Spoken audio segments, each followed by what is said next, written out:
Hi everyone, ನಾನು ನಿಮ್ಮ ಕನ್ನಡ ಕೋರಿ Prema. Welcome back to my channel. ಆತ್ಮೀಯ ವೀಕ್ಷಕರೇ, ನಾವು ಎಷ್ಟೊಂದು ಟೈಪ್ ಚಟ್ನಿ ಪುಡಿ ಮಾಡ್ತೀವಿ, ತಿಂತೀವಿ. ಆದರೆ ಎಲ್ಲ ರೀತಿಯ ಚಟ್ನಿ ಪುಡಿಗಳನ್ನು ನಾವು ಟೇಸ್ಟ್ಗೋಸ್ಕರ ತಿಂದರೆ ಈ ಒಂದು ಕರಿಬೇವು ಚಟ್ನಿ ಪುಡಿನ ನಮ್ಮ ಹೆಲ್ತ್ಗೋಸ್ಕರ ತಿನ್ನಬೇಕು.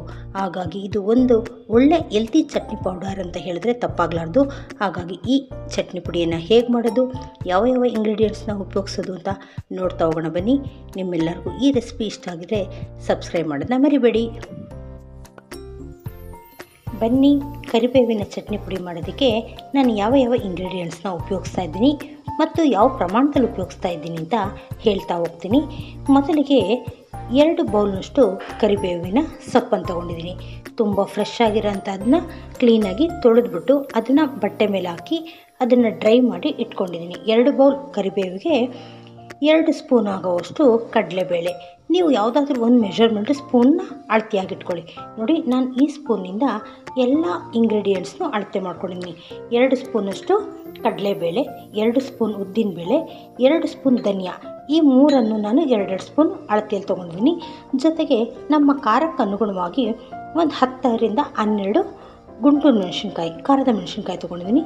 ಜೊತೆಗೆ ರುಚಿಗೆ ತಕ್ಕಷ್ಟು ಉಪ್ಪು, 1 ನಿಂಬೆಹಣ್ಣಿನ ಗಾತ್ರದ ಹುಣಸೆಹಣ್ಣು, ಒಂದು ಅರ್ಧ ಸ್ಪೂನಷ್ಟು ಅರಿಶಿಣ ಪೌಡರ್. ಇಷ್ಟು ಪದಾರ್ಥಗಳನ್ನ ಉಪಯೋಗಿಸ್ಕೊಂಡು ನಾನು ಹೆಲ್ದಿಯಾಗಿರುವಂತಹ ಕರಿಬೇವು ಚಟ್ನಿ ಪುಡಿಯನ್ನು ಹೇಗೆ ಮಾಡೋದು ಅಂತ ತೋರಿಸ್ತಾ ಹೋಗ್ತೀನಿ, ಬನ್ನಿ.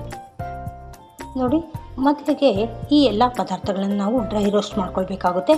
ಹಾಗಾಗಿ ನಾನು ಮೊದಲು ಕಡಲೆಬೇಳೆನ ಹಾಕ್ಕೊಳ್ತೀನಿ. 2 ಸ್ಪೂನ್ ಕಡಲೆಬೇಳೆ ಹಾಕ್ಕೊಂಡು ಇದನ್ನು ಒಂದು 50% ಆಗೋವರೆಗೂ ಹುರಿತಾ ಹೋಗೋಣ. ಆಮೇಲೆ ಬೇರೆ ಬೇರೆ ಪದಾರ್ಥಗಳನ್ನ ಸೇರಿಸ್ಕೊಳ್ಳೋಣ. ಇದು ಯಾವ ಪದಾರ್ಥ ಆದಮೇಲೆ ಯಾವ ಪದಾರ್ಥವನ್ನು ಹುರಿಬೇಕು ಅನ್ನೋದು ಸಹ ಇಂಪಾರ್ಟೆಂಟ್ ಆಗುತ್ತೆ. ಏಕೆಂದರೆ ಧನ್ಯವನ್ನು ನಾವು ಲಾಸ್ಟಲ್ಲಿ ಹಾಕ್ಕೊಳ್ಬೇಕು, ಏಕೆಂದರೆ ಅದು ಸ್ವಲ್ಪ ಬಿಸಿ ಆದರೆ ಸಾಕು.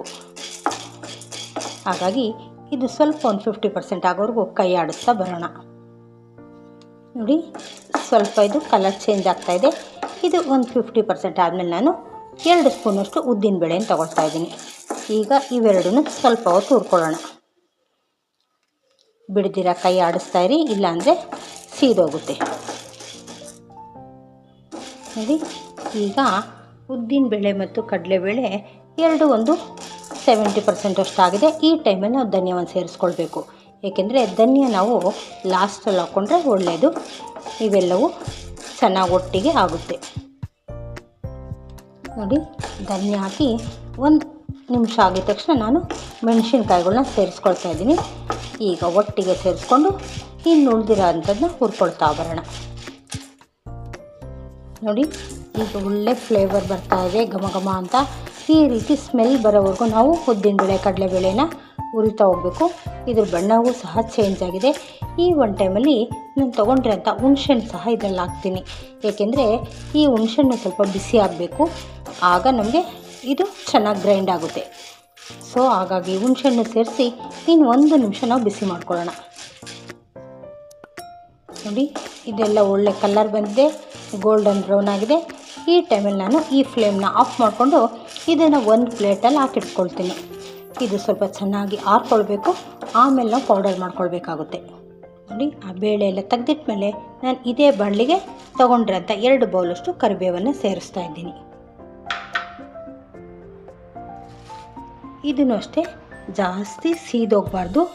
1-2 ನಿಮಿಷ ಇದು ಕ್ರಿಸ್ಪಿಯಾಗಿ ಆಗೋವರೆಗೂ ಹುರಿತಾ ಹೋಗೋಣ. ಇದು ಬಾಣಲಿ ಬಿಸಿಗೆ ಆಗುತ್ತೆ. ಸ್ವಲ್ಪ ನಾವು 1 ನಿಮಿಷಗಳ ಕಾಲ ಹುರ್ಕೊಂಡ್ರೆ ಸಾಕಾಗುತ್ತೆ.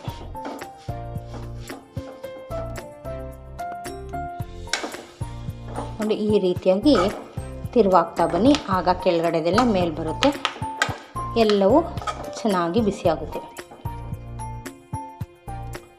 ಈ ಕರಿಬೇವು ಸಹ ಹಸಿ ವಾಸನೆ ಹೋಗಬೇಕು, ಅಲ್ಲಿನವರೆಗೂ ನಾವು ಚೆನ್ನಾಗಿ ಬಿಸಿ ಮಾಡ್ಕೊಳ್ಬೇಕಾಗುತ್ತೆ. ನೋಡಿರಿ, ಈ ಗ್ರೀನ್ ಕಲರೆಲ್ಲ ಸ್ವಲ್ಪ ಬಾಡಿದ್ರೆ ಆ ಹಸಿ ವಾಸನೆ ಎಲ್ಲ ಕಡಿಮೆ ಆಗುತ್ತೆ. ನೋಡಿ, ಈ ರೀತಿಯಾಗಿ 1 ನಿಮಿಷ ಹುರ್ಕೊಂಡ್ರೆ ಚೆನ್ನಾಗಿ ಕೈಯಲ್ಲಿ ಮುಟ್ಟು ನೋಡಿ, ಸ್ವಲ್ಪ ಕ್ರಿಸ್ಪಿ ಆದರೆ ನಾವು ಫ್ಲೇಮ್ ಆಫ್ ಮಾಡ್ಕೊಳ್ಬೋದು. ಈಗ ಮುಟ್ಟು ನೋಡಿ, ಸ್ವಲ್ಪ ಕ್ರಿಸ್ಪಿಯಾಗಿದೆ. ಈಗ ನಾನು ಫ್ಲೇಮನ್ನು ಆಫ್ ಮಾಡ್ಕೊಳ್ತೀನಿ. ಇದು ಚೆನ್ನಾಗಿ ಆರ್ಕೊಳ್ಬೇಕು. ಇದೇ ಬಾಣಲಿಯಲ್ಲಿ ಬಿಡಿ, ಈ ಬಾಣಲಿ ಬಿಸಿಗೆ ಇದು ಇನ್ನಷ್ಟು ಕ್ರಿಸ್ಪಿಯಾಗುತ್ತೆ. ಆಮೇಲಿಂದ ನಾವು ಇದನ್ನು ಪೌಡರ್ ಮಾಡ್ಕೊಳ್ಳೋಣ.